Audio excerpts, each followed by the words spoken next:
传递中共不能代表中国人的这个强声音，传达我们反对中国共产党参与俄乌战争，要求美国一定要记住，美国和共产党的这场战争的战场并不在北京，在美国。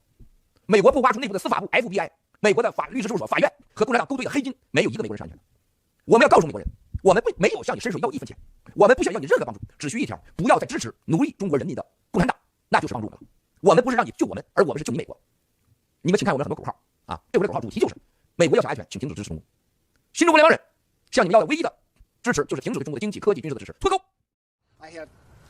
On Wednesday, I reached out to the Justice Department. I offered them a possible way forward, a modus vivendi.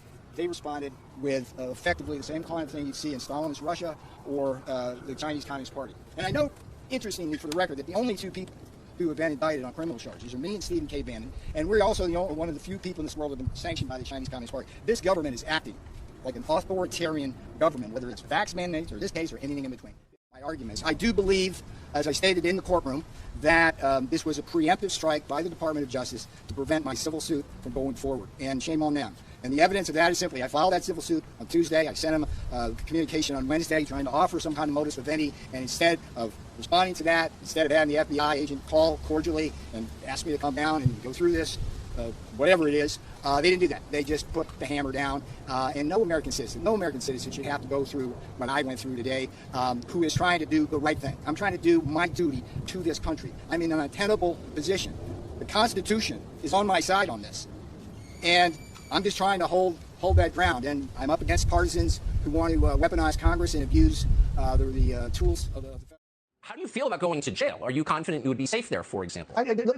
First off, if I go to jail, I go to jail. I will never back off a second. Like I spent 8 years as a naval officer. I've committed my life to this program to get this done. I will never back off. I support Trump and the Constitution, and I'm not backing off 1 inch. If I go to jail, so be it. But look, we've got a long appeals process. Andy McCarthy did a great hit on Fox earlier today. We've got a long appeals process. I think the law is with us on a number of situations. I think some of this is really going to be adjudicated, maybe even higher than the appellate courts. I'm very confident that we're 100% right on the law, but I'm going to fight this all the way. And this is not the only battle we're fighting. They're coming at us on every aspect. Look, they're trying to shut you down. They're trying to throw off Fox anchors. They're coming for everybody. And people have to understand, right now, it's an ideological war, and we cannot lose. The fate of the country is over the next couple of years. And if people just want to go on vacation and say, hey, I'll just get sorted out, that's fine. But there are just thousands and thousands and thousands of fighters out there who say, we're not going to back down 1 inch, and I'm not going to back down 1 inch. This is the single most important. Because why?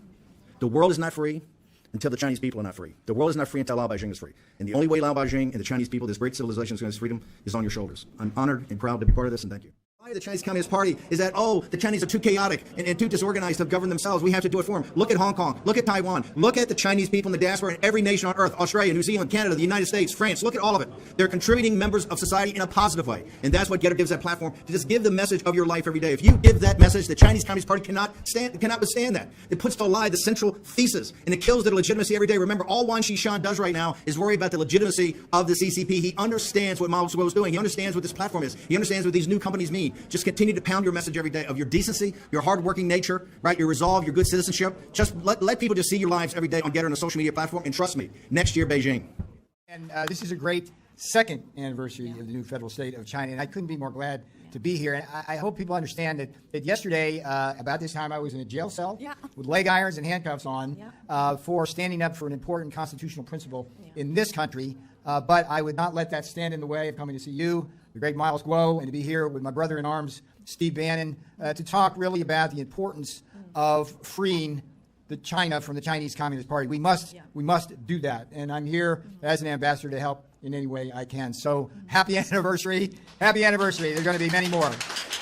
And one day we will celebrate this anniversary in Beijing.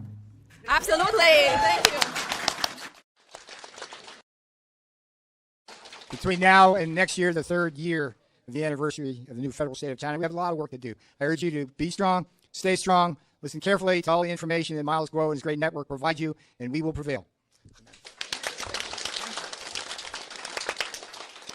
Next year, Beijing. Take down the CCP! Take down the CCP! Take down the CCP! Take down the CCP! Take down the CCP! Take down the CCP! Take down the CCP!